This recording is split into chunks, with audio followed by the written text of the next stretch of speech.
For lesson 3.6, we're dealing with cash and trade discounts. Let's see how these problems work. The first one, we're supposed to calculate the net price for this following situation. So if the net price is always based on the list price, so we've got list at the bottom, net on the top, and it's 100%. So since it's a discount of 13%, that means that we're paying 87%. List price is $121.95. So we're going to cross multiply and divide 121.95 times 87 divided by 100 gives us 106.10. Next one. It's an 11% trade discount, so that would work the same way. Next one. Suppose you had $118 with a 14% discount, so you'd set it up the same way. Next one asks for the amount of the discount, not the amount of the list price. I'm sorry, of the net price. So we've got the list price, and then we've got the discount. The list price is 100%. The discount is 10%. So over on the other side, we've got 137.95. So on our calculator, we would press 137.95 times 10 divided by 100 gives us 13.80 as our trade discount.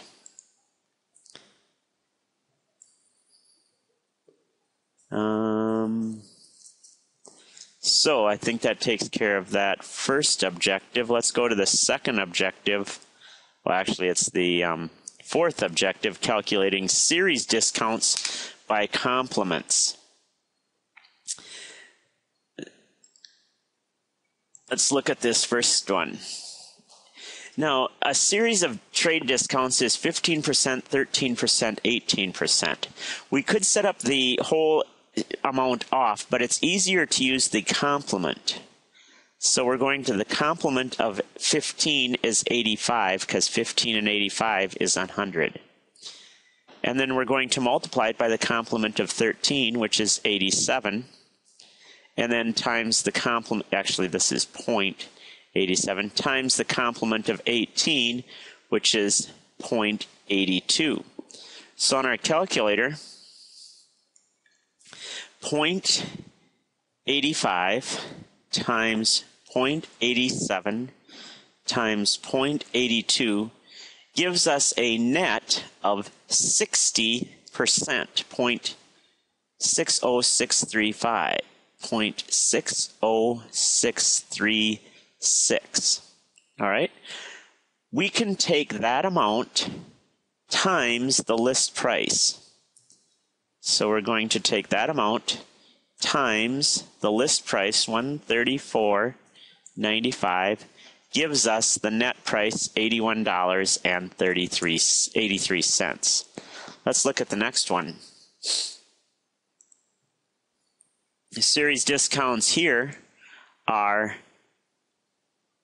12 and 19. Complement of 12 is 0.88. Complement of 19 is 0.81. So on our calculator, we would press 0.81. Let's make sure, 0.88 times 0.81. Okay, then we're going to multiply that by the 123.95, gives us $88.35. Next one, trade discounts of 11, 15, and 17. So it'd be 0.89 times 0.85 times 0.83. The complements of each, remember, they add up to 100. So when we multiply those complements together, 0.89 times 0.85 times 0.83, we get 0.627, and then we're going to multiply that by 114.95, gives us $72.18. So that's how you calculate series discounts by complements. The other thing that you have to be able to do is to calculate single discount equivalents. So if it's a 15% discount, that would mean it's a 85% sale, times 13% discount would be 0.87% sale, times 18% discount is 0.82% sale. When you get the complement, it comes out to 0.60639. If you subtract that from 100%, or 1, you get 39.36%. Notice I kept it as a decimal, and only at the end did I change it back into a fraction. Actually, if you notice, I subtracted it the other way.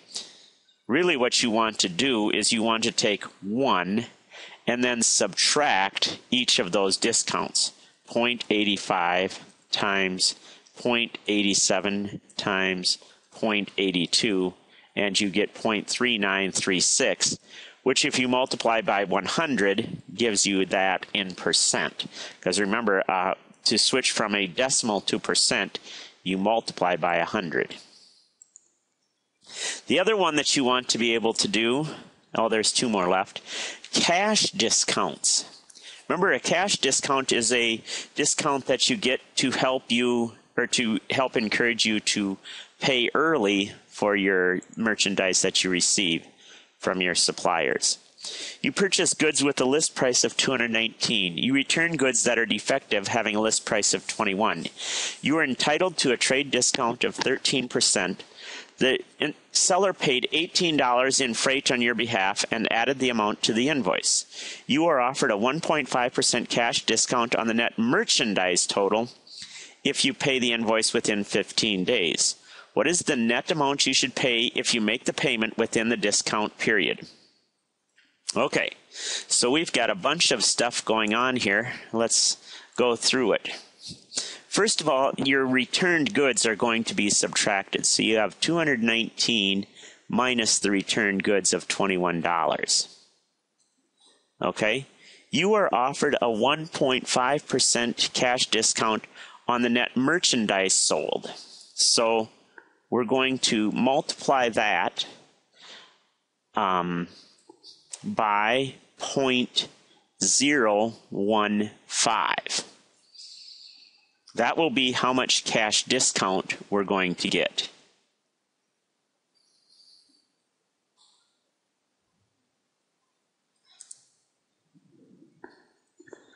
Oops, no, it's not. We have to multiply it by 0.87 to get how much we're going to pay on it.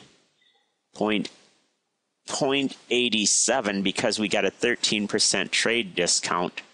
Then, when we get that total, we're going to multiply it by 0.015, and that will be our cash discount. Not this one was our trade discount. The other one will be our cash discount. Okay, and then we want to know how much we're going to pay. Okay, so how do we figure it out? Let's figure out how much our cash discount is first. 0.015 times 0.87 times 219 minus 21 gives us $2.58. So our cash discount is $2.58. But it's from our discounted amount. Okay, so let's go back through and let's get our discounted amount, which would be 0.87 times 219 minus 21, 173.84, plus the $18 in freight. Oops, we got to go up here.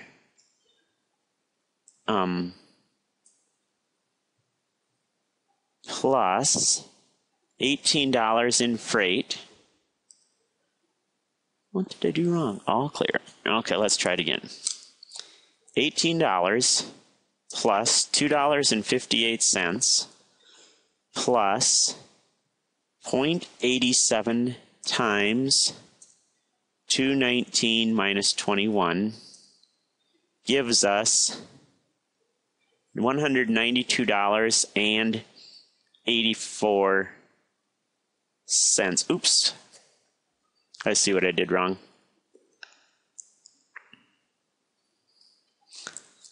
Remember to subtract our cash discount. So how much do you end up paying? You would end up paying the $18, subtract the $2.58, add the 0.87 times 219 minus 21 gives you $187.68. Next one, you purchase goods with a list price of $105. The invoice is dated September 14th with terms of a 14% discount if you pay within 12 days, net within 45 days. So how much do you have due if you paid on September 25th? So on September 25th, you are inside the discount period. So it would be 105 times 14% discount would mean you're paying 86% of the sale price. It's kind of like using the complements method. And so if we would multiply that, we would say 105 times 0.86 is $90.30.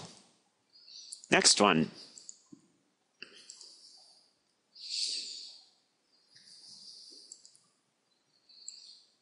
You purchase goods with a list price of $159.23. The invoice is dated September 9th with terms you have to pay within 10 days. Well, that would mean you'd have to pay by the 19th. Since you didn't pay on the 21st, you don't get the cash discount, so you end up paying all that you should have paid. You don't get any discount at all. Next one. It says the invoice is dated June 6th, and then if you pay within 73 days of the receipt of goods, you received it on July 30th, determine the net amount due if you paid on September 10th. Well, from July 30th to September 10th, July 30th is day 211. September 10th is 253. 253 minus 211 is only 42 days, so you were easily within the 73 days. You do get the discount of 1%. So you would end up paying $238 times 99% because you got the 1% off. 238 times 0.99 is $235.62.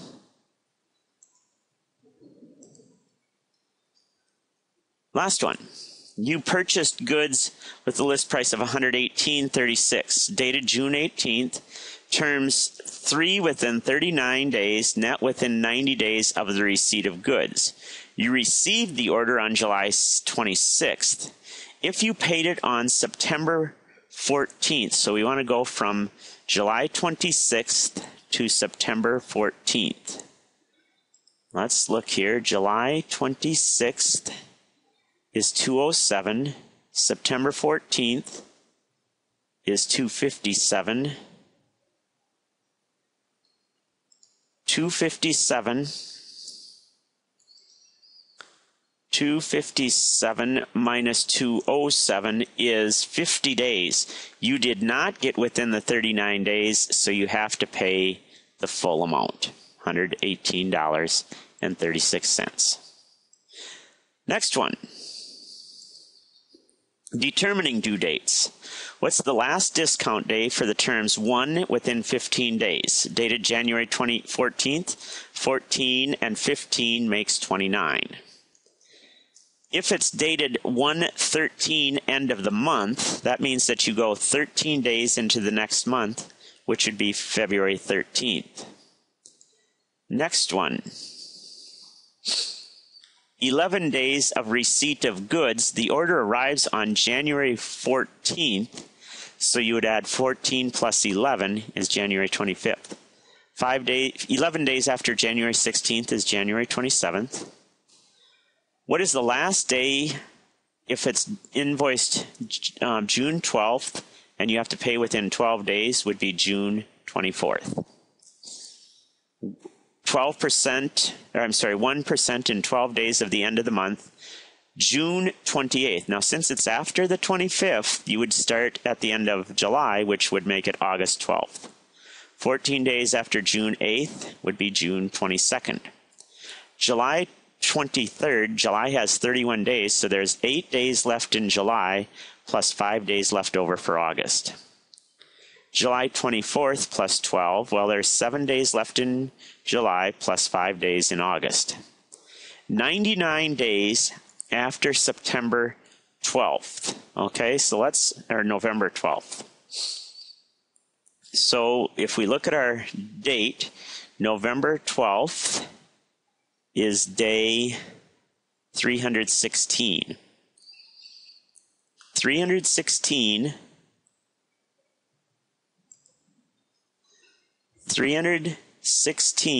plus, and it says how many days after that? 99. So plus 99 is 415. We have to subtract 365 because there's 365 days in a year. So we're on day 50, which would be February 19th. Last one. Find 93 days past November 8th. Let's do the same thing. November 8th is day 312. So we're going to do 312 plus 93 gives us 405 days. 405 days minus 365 means there are 40 days into the next year. 40 days into the next year is day February 9th. So our correct answer would be February 9th. Well, if you have any questions, you can get in touch with me. This is 3.6.